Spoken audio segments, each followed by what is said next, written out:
For many veterans, talking about the trauma of war isn't something they're able to do. Instead, they focus on work and finding a new way to serve. Josh Smith shares a story of a veteran whose service after the Vietnam War created a personal connection to his life. Josh? Sarah, like many, I was so fortunate to grow up with teachers who were veterans, and sometimes those stories were told. But you're about to hear from one of my former teachers whose story I only partly knew until now.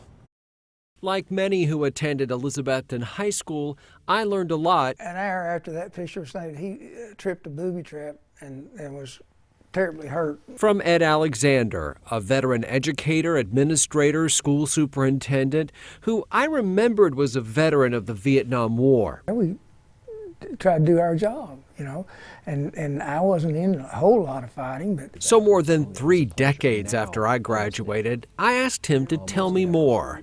But Mr. Alexander was quick to point to others who served and to set me straight. They'd been through it, many of them multiple tours, multiple wounds and things. That's why it's a little presumptuous of you to assume that people are interested in seeing anything about me, okay?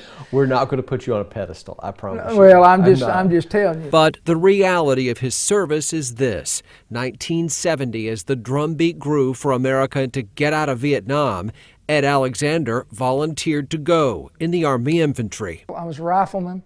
I would cut trail and walk point quite a bit and do my job to try to, I would set mechanical ambushes and things of that nature and do what I was told. Mr. Alexander spent the better part of a year in dense, mountainous jungle in conditions he admits were punishing.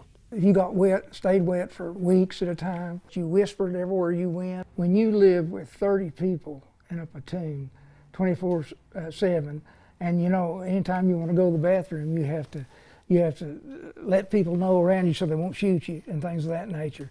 And you learn to interact with people of all types. You were injured, weren't you? No, I was not. Never. I was hit by parts of a tree off a booby trap, but other than that, it didn't even hardly break the skin. You were in a truck that blew up. Well, so, but anyway. You were in a truck that blew up, Yes. but you did not get hurt then. No. Now, you were with people who did get killed. I was. Yes. And that's when Mr. Alexander told me something I never really knew. To what extent has it come home with you? Well, for years, and still today, I'm checking the doors and all this other stuff and waking up. PTSD, the invisible wound. He says therapy offered by the VA helped him move on and to understand. I'm thankful to be an American, but I'm proud to be a Vietnam veteran because our situation was unique, and it is unique today. So the sense of pride comes from the fact that I served when it wasn't pleasant. after 11 months in Vietnam, he came home and eventually launched into a lifelong career of public service in education.